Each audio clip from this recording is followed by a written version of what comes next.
Hi friends, welcome to my channel Vinod Bellamkonda. ఈరోజు మనం big boss 13th week review చూడబోతున్నాం. దీంట్లో ఫస్ట్ వచ్చేసి మనకి నామినేషన్ వీక్ కాబట్టి ఈరోజు నామినేషన్స్ అండ్ పార్ట్ అనేవి జరిగింది. దాంట్లో వచ్చేసి నాకు బాగా నామినేషన్ చేసిన వ్యక్తి ఎవరనిపించిందంటే రోహిణి. ఎందుకంటే తను క్లారిటీగా క్లియర్ కట్‌గా పాయింట్ పెడుతుంది. సో, ఇంకోటొచ్చేసి మనకు 'పృథ్వీ' నామినేషన్ నాకంతగా నచ్చలేదు. ఎందుకంటే same reason, same routine story about ఆహ్, మనోడి గురించి, గౌతమ్ గురించి చెప్పడం అనేది సేమ్ అదే రొటీన్ రిపీటెడ్ నామినేషన్స్ లాగా జరుగుతూ ఉంది. ఇంకోటొచ్చేసి మనకి అవినాష్‌ని కూడా ఐ మీన్ లైక్ మనోడు 'పృథ్వీ' నామినేట్ చేయడం అనేది కూడా నాకు అంతగా నచ్చలేదు. మీకు ఎవరి నామినేషన్ బాగా అనిపించిందో మీరు కూడా కామెంట్ చేయండి. అలాగే మన ఛానల్‌ని ఫస్ట్ టైం చూస్తున్న వాళ్ళైతే ఒక లైక్ ఏసుకోండి. అలాగే మన ఛానల్‌ని సబ్స్క్రైబ్ చేసుకోండి.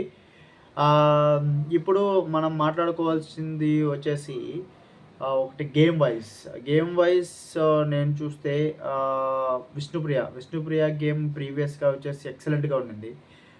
First week, second week, third week కూడా తను చాలా బాగా అనిపించింది. తర్వాత తను ఈ 'పృథ్వీ' లవ్ ట్రాక్ ఇవి నడపడం వల్ల ఏందంటే తనేమనుకుంటుందంటే నేను ఇష్టపడే వాళ్ళ వ్యక్తిని కొంచెం టాప్‌లో ఉంచాలి అనే ఉద్దేశంతో ఉంటుంది. బట్ అది కరెక్ట్ కాదు. ఎందుకంటే నీది ఏదన్నా ఉంటే బయట చూసుకోవాలి.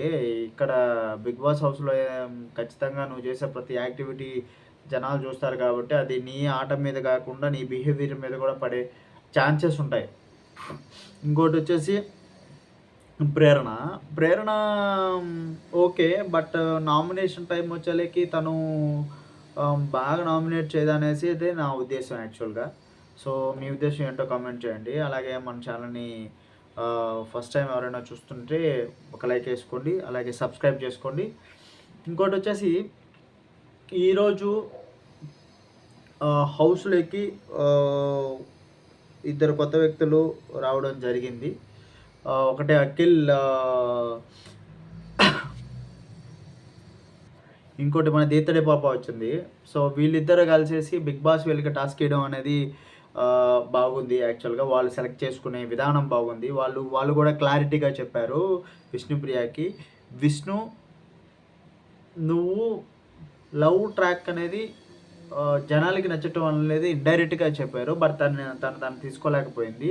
అలాగే మనోళ్ళు సెలెక్ట్ చేసుకున్నటువంటి రోహిణి అయితే ఏమి and Gautam and Vishnupriya and మనోడు టేస్టీ తేజ వీళ్ళు నలుగురిని తీసుకున్నారు. సో, వాళ్ళు ఆడిన విధానం కూడా బాగుంది. నాకైతే రోహిణి గేమ్ ఎక్సలెంట్‌గా నచ్చింది. తను బిహేవియర్ కూడా బాగుంది హౌస్‌లో. సో, మీకు ఎవరు కంటెస్టెంట్ నచ్చుతారో వాళ్ళు కూడా వాళ్ళ వాళ్ళ నేమ్‌ని కామెంట్ చేయండి. అలాగే ఆహ్, ఒక లైక్ ఏసుకోండి. వాళ్ళ కోసం కూడా మీకు నచ్చినటువంటి కంటెస్టెంట్‌ని యొక్క పేరుని కామెంట్‌లో కామెంట్ చేయండి. ఓకేనా? ఇంకా మనకి ఫర్దర్‌గా మీలో ఎవరు బిగ్ బాస్ విన్నర్ సీజన్ 8లో విన్నర్ ఎవరు అనుకుంటున్నారో వాళ్ళని కూడా మనకి చెప్పండి. సో, ఇంకా మనం నిఖిల్ గురించి మాట్లాడుకోవాలంటే నిఖిల్ నాకు తెలిసి టాప్‌లో ఉంటాడు. టాప్ 1 ఆర్ 2లో ఉంటాడు. నా రివ్యూ ప్రకారం, నా అజంప్షన్ ప్రకారం టాప్ 3లో రోహిణి అండ్ నబీల్, నిఖిల్ వీళ్ళుంటారు. నబీల్ గురించి మాట్లాడాలంటే నబీల్ గేము చాలా చాలా వరస్ట్‌గా అయిపోయింది. ఫస్ట్ ఒక షేర్‌లాగా ఉండేవాడు మనోడు. తర్వాత హౌస్‌మేట్స్ వచ్చేసి ఎళ్లారు గదా! అప్పటినుంచి ఏంటో తన గేమ్ ఏంటో, తన స్ట్రాటజీస్ ఏంటో అర్థమే కావటం లేదు. ఎలా పడితే అలా మాట్లాడుతున్నాడు. ఎలా పడితే అలా ఆడుతున్నాడు. కాపోతే తను గూడా మళ్ళీ ఇంతకుముందు వీళ్ళతో ఉండడం వల్ల నిఖిల్, పృథ్వీ వీళ్ళతో ఉండడం వల్ల ఏదైనా గేమ్ చేంజ్ అవుతుందేమో అని అనుకుంటున్నా. బట్ తను మళ్ళీ మంచి ట్రాక్‌లోకి రావాలి, మంచిగా ఆడాలని అనుకుంటున్నా. ఎందుకంటే మనోడు బిగ్ బాస్ విన్నర్ అయితే చూడాలనేది చాలామంది ఆశ కూడా. అలాగే Avinash game is excellent actually. మనోడు ఇరగదీస్తున్నాడు. ఎంటర్‌టైన్‌మెంట్ వైస్ అయితే ఏమి, ఏదన్నా గేమ్ తన వస్తే తను 100% ఎఫర్ట్ పెట్టడం అయితే ఏమి అన్నీ చేస్తున్నాడు. Tasty Teja okay. మీ అభిప్రాయం కూడా కమెంట్ చేయండి ఫ్రెండ్స్. నెక్స్ట్ వచ్చేసి ఈరోజు జరిగినటువంటి టాస్క్‌లో Rohini is the final ticket to finale గెలవడం, ఐ మీన్ కంటెండర్‌గా ఎళ్ళడం అనేది, ఫస్ట్ కంటెండర్‌గా ఎళ్ళడం అనేది జరిగింది. So, congratulations Rohini for that. And మీరు ఖచ్చితంగా టికెట్ టు ఫినాలే కొట్టాలని ఆశిస్తున్నాం మన ఛానల్ తరపున. సో ఫ్రెండ్స్, మీలో కూడా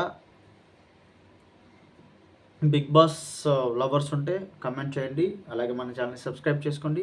నెక్స్ట్ వీడియోకి కలుద్దాం. జై హింద్.